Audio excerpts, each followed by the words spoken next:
Heat checker. Cunningham. Get her the ball. Get her the ball. One more time. Cross. A logo again. No! She's back.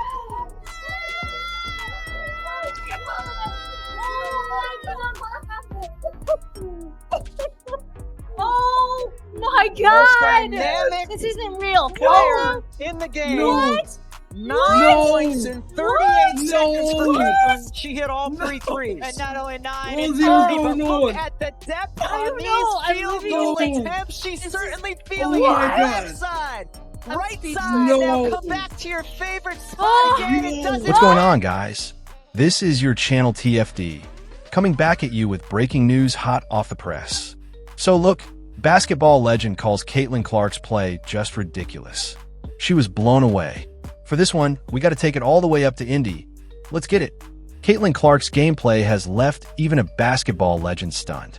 The basketball phenom has boosted the popularity of the WNBA with her already legendary three-pointers. However, her play on June 14th turned heads when she made 7 three-pointers to score 32 points against the New York Liberty. It was just ridiculous, according to former Liberty star and Hall of Famer Rebecca Lobo. But she meant that as a compliment. It means a lot more people are paying attention once again. Lobo said on June 16th on ESPN's First Take, according to Awful Announcing. We know how much Caitlin drives ratings. We know how much Caitlin drives attention on the WNBA. For her to come back and do it in that way was just ridiculous. Lobo wasn't done. I'm sitting there at the end of the first quarter when she had that 38-second stretch where she drained deep three after deep three after deep three. I was just sitting there thinking, I've been around this league since 1997. I have never seen that in a WNBA game, she added. Have we seen players go on runs? Of course, we have, but not like that. Not where a couple of the three-pointers are from 30-plus feet. It was an exhibition by her after being out for 19 days to recover from an injury. Couple that with the other passes that she made and some of the other plays, it was just ridiculous, she added. It's not often that you're watching the WNBA, or that I'm watching it, and I'm like, wow, I've just never seen this before. Rebecca, tell me, what does Clark's return mean for the WNBA? Well, I mean, it means a lot more people are paying attention once again. We know how much Caitlin drives ratings. We know how much Caitlin drives attention on the WNBA. And for her to come back and do it in that way was just ridiculous. I mean, I'm sitting there at the end of the first quarter when she had that 38-second stretch where she drained deep three after deep three after deep three. I was just sitting there thinking, I've been around this league since 1997. I have never seen that in a WNBA game. Have we seen players go on runs? Of course we have, but not like that. Not where a couple of the three-pointers are from 30-plus feet. It was an exhibition by her. After being out for 19 days to recover from an injury, couple that with the other passes that she made and some of the other plays, it was just ridiculous. It's not often that you're watching the WNBA or that I'm watching it and I'm like, wow, I've just never seen this before. Rebecca, first of all, it's wonderful to see you, and I got to tell you, I'll talk to you and complain about the WNBA not helping me out with tickets, okay, at a later date. I'll talk to you about that at a later date. Right now, let me focus on Caitlin, because the girl comes back, she does her thing, 32 points, 55% shooting, 7 to 14 from three-point range. I want to know, in your estimation, where do you rank her as a shooter in the WNBA, and considering her assist, where do you rank her as a player in the WNBA in just her first 1.5 seasons in the league? Steven, it's funny because I was listening to your last segment where you were talking about Steph Curry and you said he's the greatest shooter God ever created. On Saturday, Caitlin Clark certainly looked like that for the WNBA in terms of what she was able to do. As a player, she finished last year 4th in MVP voting. This is a player this year is second favorite right now in MVP, right behind Nafisa Collier. Last year she was the best guard in the league. So, in terms of the context of the history of the league, time will tell. But in terms of the impact she has had both on and off the court and one season plus, it's certainly right up there. We were talking with our crew after the game. We got at least 10 more years of watching Caitlin in her absolute prime. And it's so exciting. It's so fun to watch her. She's certainly the most exciting player, certainly the most fun player to watch in the league right now. And we're just going to see kind of her legacy continue to grow as she has more performances like we saw on Saturday. And again, time will show how long is it going to take her to get that Indiana Fever team to a WNBA championship. After the Caitlin Clark is back, the TV channels, social media, NBA, WNBA experts, podcasters, YouTubers, all going crazy, man. This is called Caitlin Clark Wave. Caitlin Clark is back. Caitlin, it was great to see you back on court. Great to see you back. How about her saying the entire time she was out with an injury? She didn't say this. The world witnessed this. Nobody talks about WNBA, okay? More people should have. It's a great sport. I agree. Caitlin Clark's not playing? Nobody, okay? Nobody. Caitlin Clark comes back, everybody. Yep. Everybody. You know why? Because as she was away healing the hammy, I think she got better at shooting somehow. She was best shooter in league. Now somehow she gets better at shooting. They had the distances that she pulled up on Beastu, and Beastu laughed at her, and even a coach in the background for the Liberty laughed and clapped about what was happening. She was clearing out entire halves of the court one-on-one throughout the entire game. She's pulling up from the logo. Obviously, she's somebody that has a logo on a court in Iowa because that's where she just pulled up from. She's shooting NBA threes, Steph Curry range threes on a very regular basis. First game back, has 9 points, I think, in 12 seconds. 3 straight threes from that logo right there, the WNBA Commissioner's Cup, which we're probably going to win. No big deal. Shout out to the Fever. Caitlin Clark is back. The WNBA, I assume, is going to ride the high of the ratings to push the rest of this season through.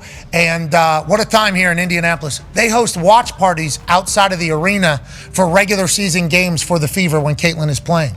People fill up not only the arena, people travel into Indianapolis, buy like a $5 ticket that gets donated just so they can watch Caitlin outside on a basketball court that is near the arena. Whenever LeBron James says the CC effect, we feel it here in Indianapolis, maybe more so than anywhere, but the league feels it as a whole, and it's only becoming more and more obvious, and I'm pumped up about that. Because when you have a superstar like this, you have to treat it as such. Like, hey, this is, and I think it's becoming way too obvious. And we're lucky as hell for it out here in Indiana, AJ.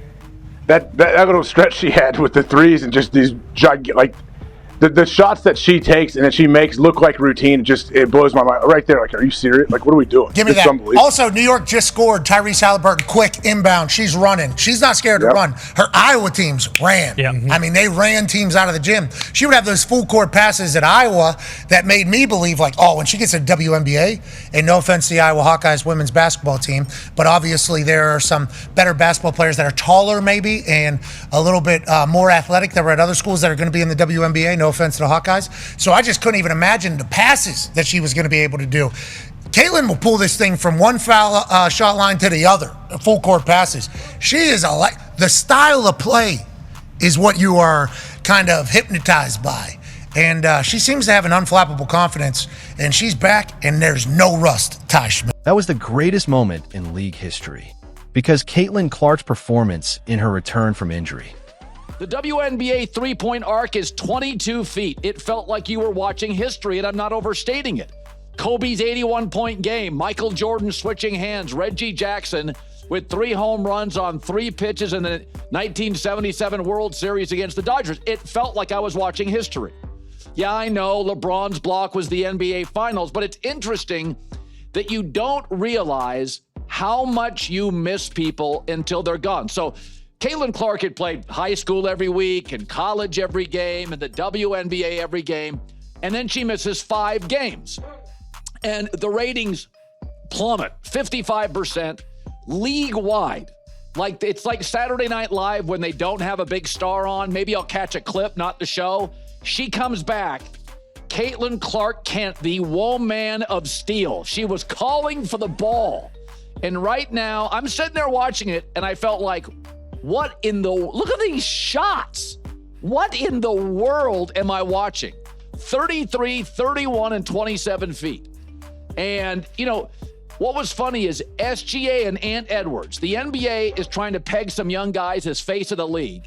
They had Ant and SGA play in the Western Conference Finals. And it had the lowest rating in 4 years. They're trying. You say, well, the markets are small. Well, Caitlin Clark plays for the Indiana Fever. What does that matter? This goes to show that markets do not matter. That's all nonsense. If LeBron James, when LeBron James was in Cleveland, we never said, well, the ratings are great. It's amazing. It's in Cleveland. Stars transcend state lines. Right now, she's the biggest basketball star in the world, not named LeBron and Steph. She's bigger than Jokic. She's bigger than SGA. She's bigger than Halliburton in Indiana for a terrible team a year ago. But it was a remarkable thing to watch. And she's got a little flash to it. That helps. She's totally unique and totally transcendent. But I'm watching live on television, and my takeaway is, oh, this is one of those like once every 2 or 3 years. Like when LeBron made that block in the finals, you're like, oh, that's going to be an all-time play. Or Michael Jordan switches hands. I didn't see Kobe live with 81, but if you did, it probably felt like this. But I did see Reggie Jackson in 77, 3 pitchers, 3 pitches, 97, 77 against the Dodgers, home runs. I know it's the World Series. That is the greatest 38 seconds and the greatest stretch, what we watched this weekend in WNBA history. The league is 25, 26, 27 years old, however it is. That's the greatest moment. I don't care about championships, Diana Taurasi, Sue Bird. I don't care. That was the greatest moment in league history.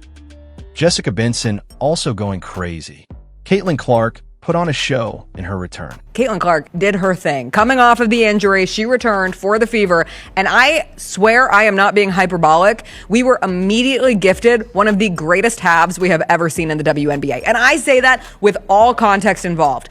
This series from Caitlin Clark, the pull-up 3 here, and you are about to see back-to-back-to-back triples for Caitlin Clark in this game. I am not trying to erase the things we have seen from Maya Moore, from Diana Taurasi, Asia Wilson's 53-point game, Stewie, Cynthia Cooper. Like, we have seen incredible halves of basketball, but you see Caitlin Clark coming off of that made 3 from the Liberty.